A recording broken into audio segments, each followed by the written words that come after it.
क्या इतने बड़े समाज की भावनाओं का सम्मान नहीं होना चाहिए? क्या जवाब है इसका प्रधानमंत्री जी के पास? क्या जवाब है सांस्कृतिक जो कार्य मंत्रालय देख रहे हैं उनके पास, मंत्री जी के पास? क्या जवाब है इस पूरी सरकार के पास, राज्य सरकारों के पास? आपने जगत गुरु सतगुरु रविदास जी महाराज जी की प्रकाश पर्व पे अवकाश घोषित नहीं किया।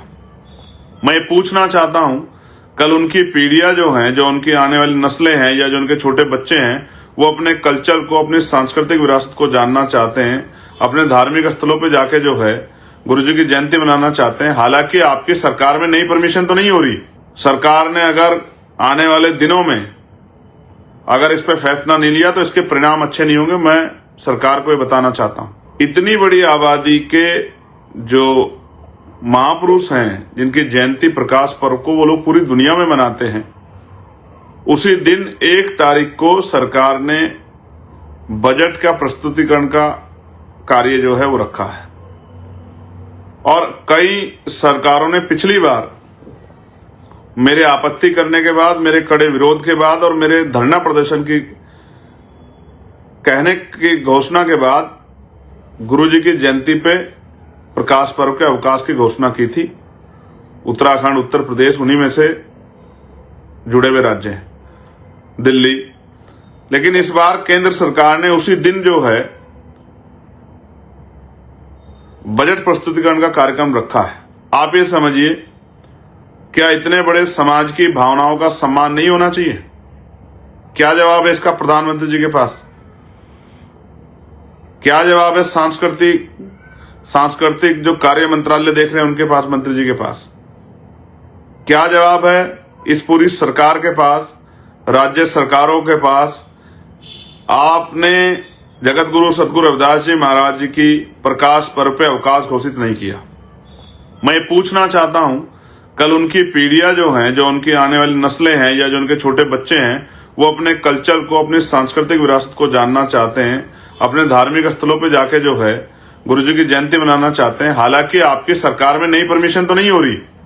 मैंने आपको लेटर भी लिखा उत्तर प्रदेश के मुख्यमंत्री जी को, आपकी सरकार में नई परमिशन नहीं हो रही है, नई परमिशन नहीं दी जा रही है कि आप अपनी धार्मिक जो है कार्यक्रम को सफल बना ले। ठीक है, वैसे तो आप बड़ी हिंदुत्व की बात करते हैं, कहते हैं हम सब लोग भाई हैं, लेकिन आपकी सरकार कोई किसी भी नई परमिशन को अलाउ नहीं कर रही है। हजारों जगह पे लोग अपने धार्मिक कार्यक्रम को, गुरुजी की जयंती को मनाना चाहते हैं, लेकिन आपने उसी दिन बजट प्रस्तुतिकरण का कार्यक्रम रख के आपने इतने बड़े समाज को नीचा दिखाने का काम किया, उनकी आस्था पे चोट करने का काम किया। सरकार ने अगर आने वाले दिनों में अगर इस पे फैसला नहीं लिया तो इसके परिणाम अच्छे नहीं होंगे। मैं सरकार को ये बताना चाहता हूं, किसी भी कीमत पे जगत गुरु सतगुरु रविदास जी महाराज को मानने वाले लोग जो अपने परिवारों के साथ रह के अपने जो है धार्मिक कार्यक्रम को करना चाहते थे, उनके मन पे जो आपने चोट पहुंचाने का काम किया है, ये अच्छी बात नहीं। हो सकता है मेरी बात सुनने के बाद आप लोग को इस तरह की घोषणा वगैरह करके जो है कोशिश करो डैमेज कंट्रोल करने की, लेकिन ये अच्छा नहीं।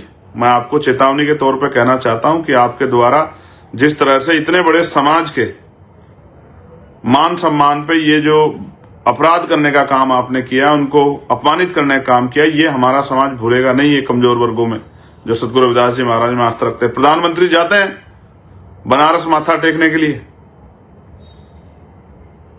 और आप एक तरफ माथा टेकने की बात करते हैं, गुरुजी के आदर्शों पर चलने की बात करते हैं, वहीं उनके गजेटेड अवकाश के दिन जो है आप बजट प्रस्तुतिकरण कराते हैं और कोई छुट्टी आपने घोषित नहीं की है। यह स्पष्ट करता है कि आप कितना जो है आपके कथनी और करनी में कितना फर्क है। तो ये समाज देख रहा है। मैं जानकारी इसलिए दे रहा हूं कि हमारे लोगों को पता लगे कि किस तरह उनकी जो है धार्मिक आस्थाओं पे चोट पहुंचाई जा रही है।